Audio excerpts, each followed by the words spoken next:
Hermanos, vamos buscando en el libro de Hechos, capítulo 3. Hay un tema en Hechos 3 y sigue hasta capítulo 4. Un milagro que pasó en la ciudad de Jerusalén, en el templo, en la Puerta Hermosa. Y fue la sanación de un hombre cojo. Y me gustaría repasar sobre este contexto una vez más para sacar del texto lo que Dios quiere que entendamos.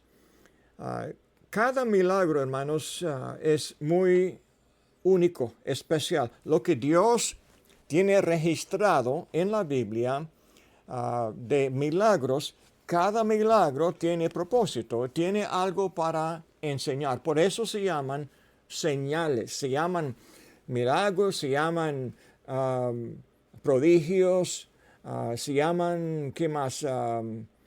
Hay como 4 palabras, pero una palabra que se usa para describir un milagro es señal. Y la palabra señal significa que el milagro tiene enseñanza, señal, enseñanza. Señala algo que Dios quiere que entendamos. Entonces, vamos a buscar tal vez lo que Dios quiere que entendamos de esta señal. Hechos 3, el versículo 1. Pedro y Juan subían juntos al templo a la hora novena, a las 3 de la tarde, la de la oración. Y era traído un hombre cojo de nacimiento, a quien ponían cada día a la puerta del templo, que se llama La Hermosa, para que pidiese limosna de los que entraban en el templo. Pero cuando vio a Pedro y a Juan que iban a entrar en el templo, les rogaba que le diesen limosna. Pero a Pedro con Juan, fijando en él los ojos, le dijo: míranos. Entonces él les estuvo atento, esperando recibir de ellos algo. Mas Pedro dijo: no tengo plata ni oro, pero lo que tengo te doy. En el nombre de Jesucristo de Nazaret, levántate y anda. Y tomándole por la mano derecha, le levantó, y al momento se le afirmaron los pies y tobillos, y saltando se puso en pie y anduvo, y entró con ellos en el templo, andando y saltando. Dice, y alabando a Dios. Y todo el pueblo le vio andar y alabar a Dios, y le reconocían que era él que se sentaba a pedir limosna a la puerta del templo, La Hermosa, y se llenaron de asombro y espanto por lo que le había sucedido. Tenemos milagros que sanaban a los ciegos, a los sordos y también a los paralíticos y a los cojos. Y en este caso, el hombre no podía andar porque desde nacimiento nació cojo. Y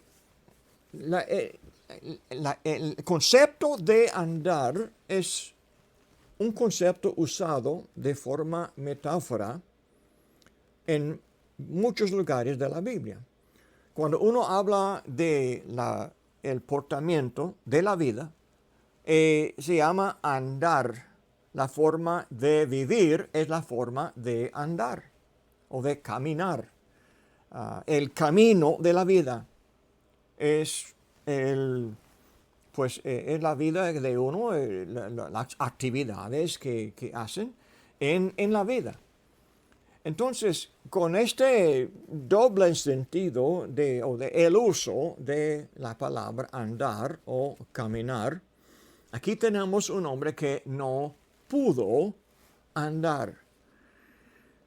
Entonces, Dios ve al hombre que anda en pecado, es de que vive una vida en tinieblas, en el sentido, en la ignorancia.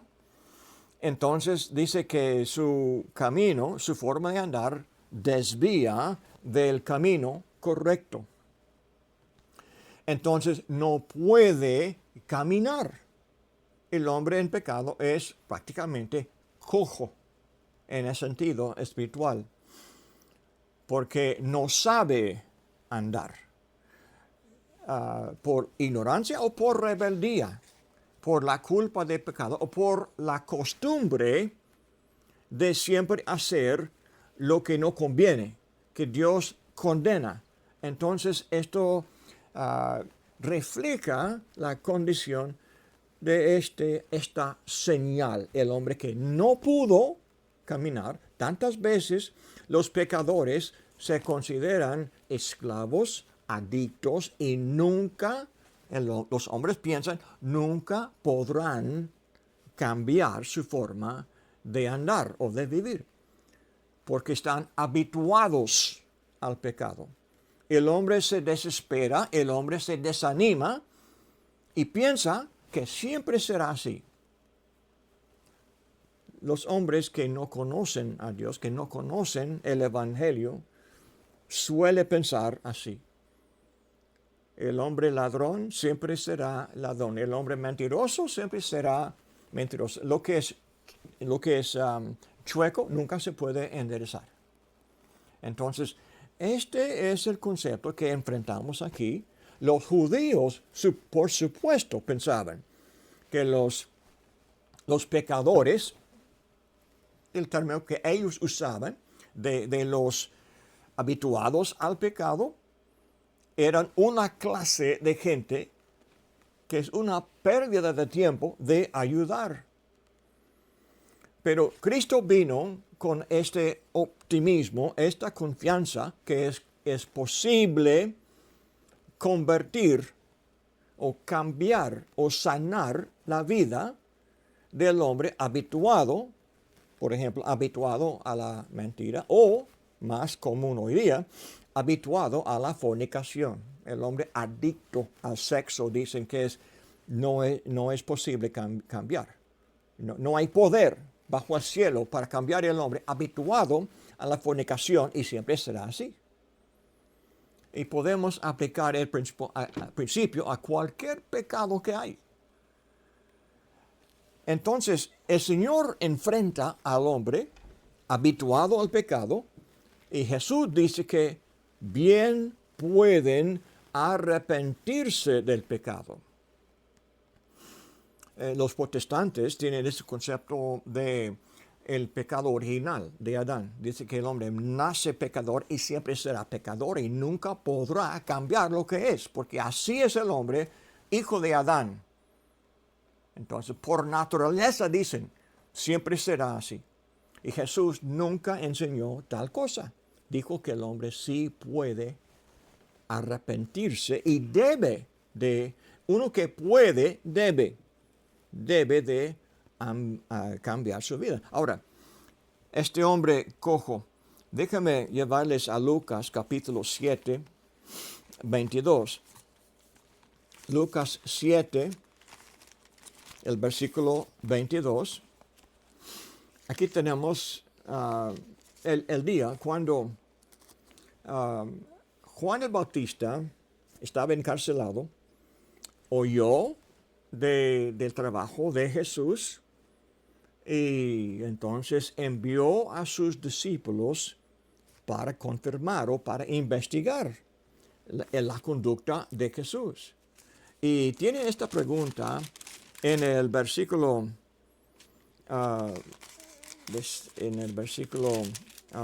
19, los envió a Jesús para preguntar, ¿eres tú el que había de venir o esperaremos a otro? Cuando pues los hombres vinieron a él, dijeron, Juan el Bautista nos ha enviado a ti para preguntarte, ¿eres tú el que había de venir o esperaremos a otro? En esa misma hora sanó a muchos de enfermedades y plagas y de espíritus malos y a muchos ciegos y les dio vista.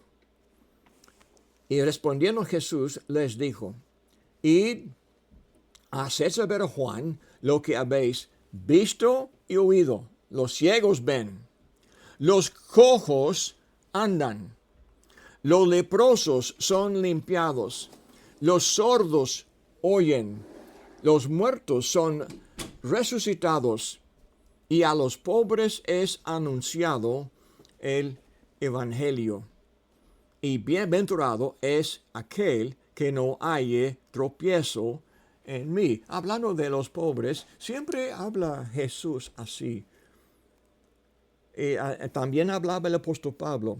El evangelio es para los pobres. Y la primera bienaventuranza, en Mateo 5:3, bienaventurados los de pobre espíritu, porque de ellos es el reino de Dios.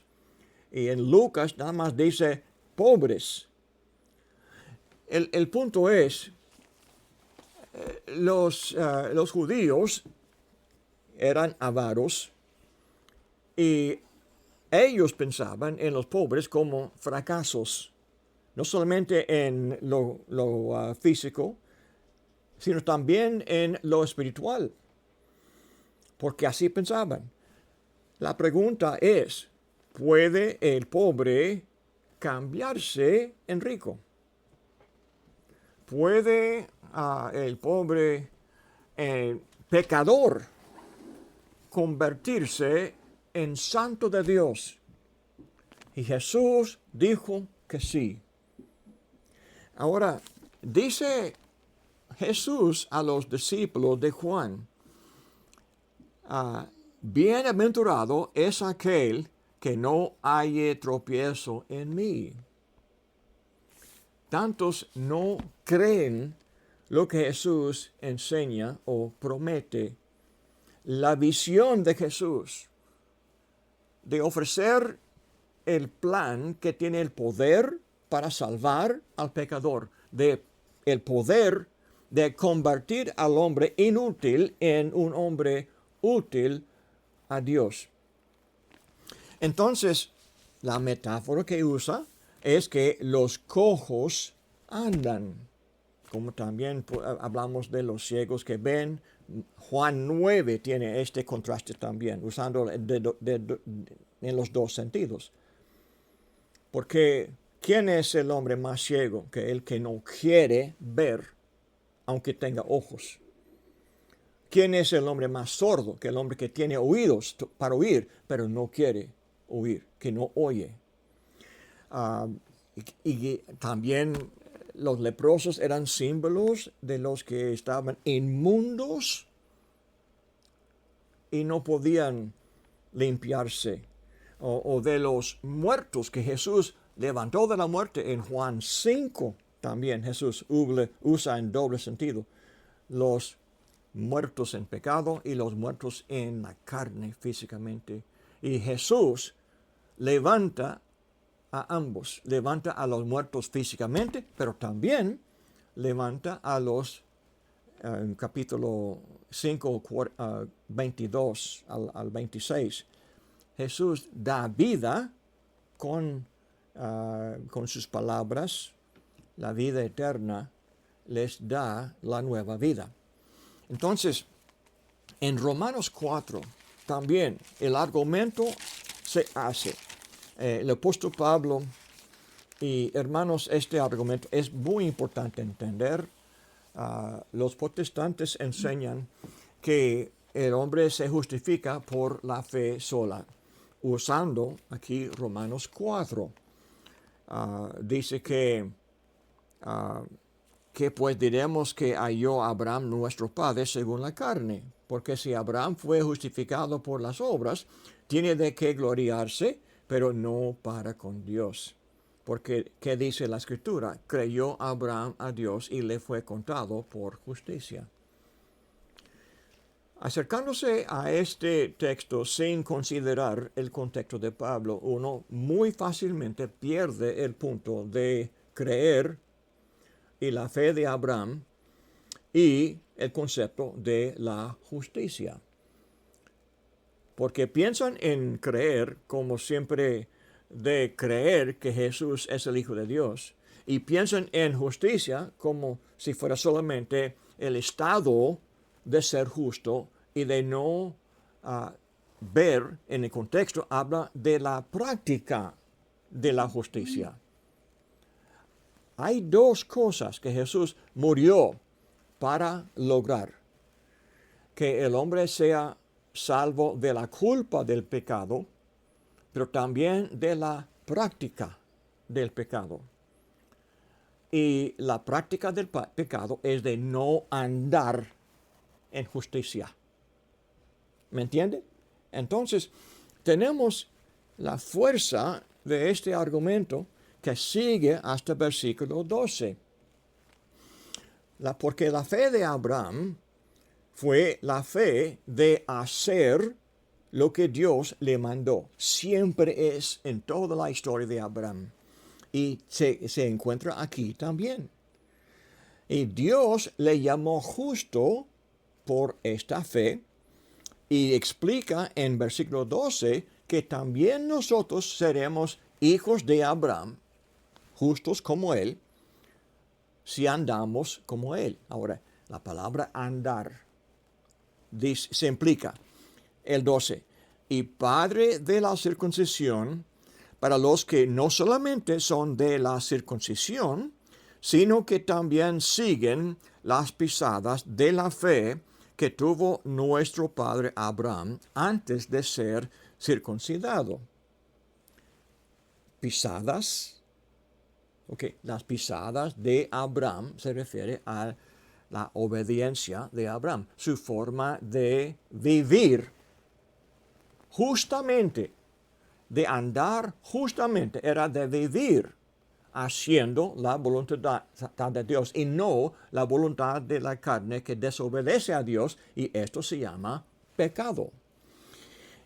La cuestión de las obras que se pierda aquí, que uno aplica en general de toda obra que el hombre pueda hacer. Y las iglesias protestantes y la teología de ellos por siglos ahora han dicho eso, de que este versículo, según ellos, implica que el hombre no puede hacer nada para ser salvo. Es al contrario del argumento. El problema aquí de las obras era que los judíos andaban en las obras de su propia justicia, como explica adelante en Romanos 9. Buscando para establecer su propia justicia, no se sometían a la justicia de Dios. Pero ellos cuando Jesús no andaban conforme a sus tradiciones, decían que ellos no guardaban las obras de la ley. Esto fue la mentira. Pero aquí Pablo usa el mismo lenguaje. Las obras como aquí se llama la circuncisión. Fue obra de la ley. Y ellos insistían en esta obra de la ley. Pero el argumento de Pablo es que Abraham no cumplió aquella obra de la ley, porque no fue circunciso cuando Dios declaró en Génesis 15 que él creyó y le fue contado por justicia.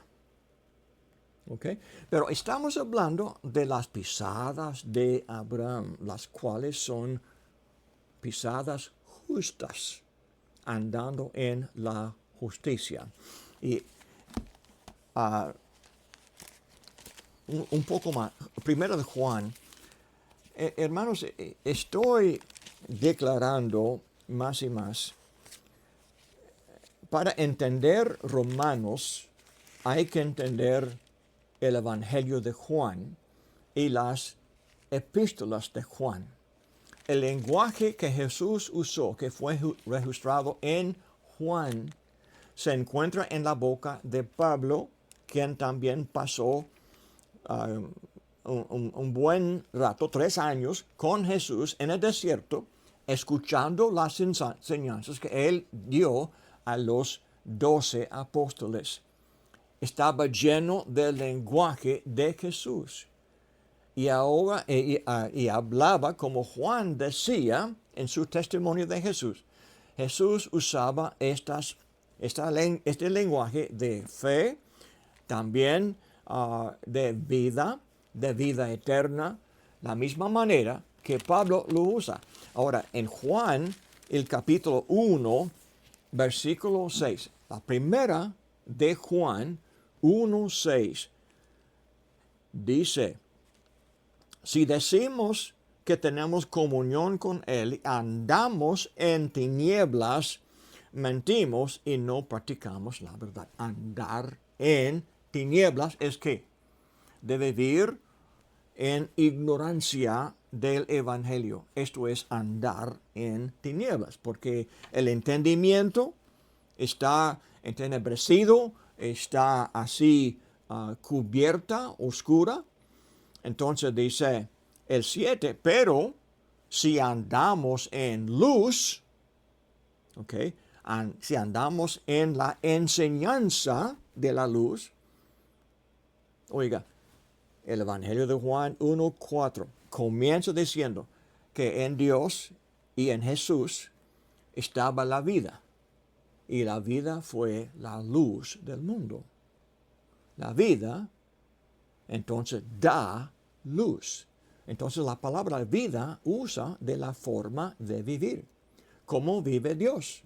¿Cómo piensa Dios? ¿Cómo anda Dios? Esto es vida, la nueva vida que Él enseña a nosotros. Cuando imitamos a Dios, entonces, y pensamos como Dios, andamos como Dios, entonces tenemos vida. Y también enseñamos luz, brillamos luz, que descubre la oscuridad de las tinieblas. Entonces, no podemos tener comunión con Dios si no andamos con Dios. Y no podemos andar con Dios si no andamos en luz, como Él está en luz. Entonces tenemos comunión unos con otros y la sangre de Jesucristo, su Hijo, nos limpia de todo pecado. Hermanos, el perdón de la sangre de Jesús está disponible a los que andan con Él. ¿Ok? Esto es el concepto de creer en Cristo. Creer en Cristo significa andar con Dios. Andar conforme a la luz de Cristo. Si perdimos eso, nunca vamos a entender Juan 3:16. Y la vida que tenemos cuando creemos en Cristo, la vida eterna, es esta vida. Porque creer en Jesús es de aceptar su luz, su enseñanza que brilla, que alumbra el camino, y así caminamos y así vivimos la vida eterna. ¿Ok?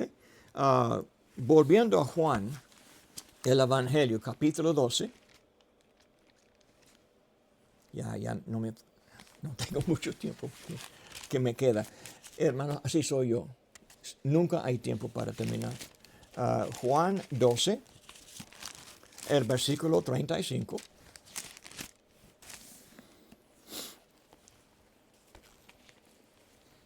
Entonces Jesús les dijo, aún por un poco está la luz entre vosotros.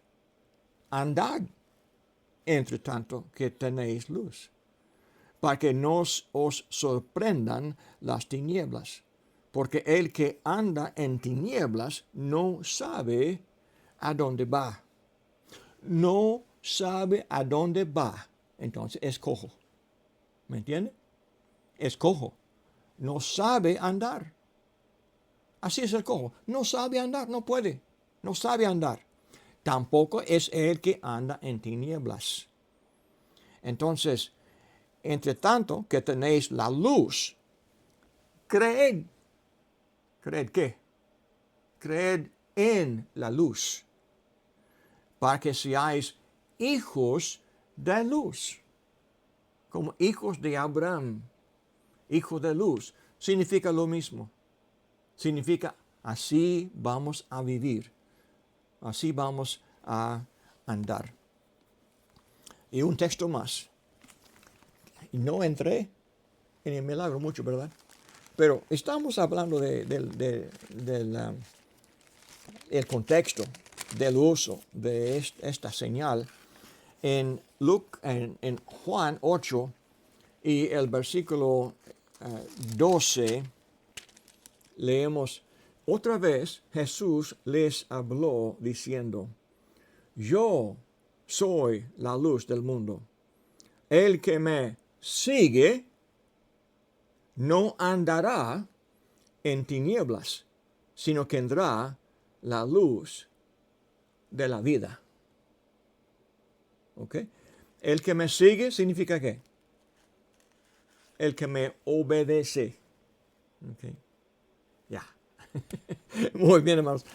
Gracias por su tiempo. Ha sido un gozo en compartir este tiempo con ustedes. Que Dios los bendiga.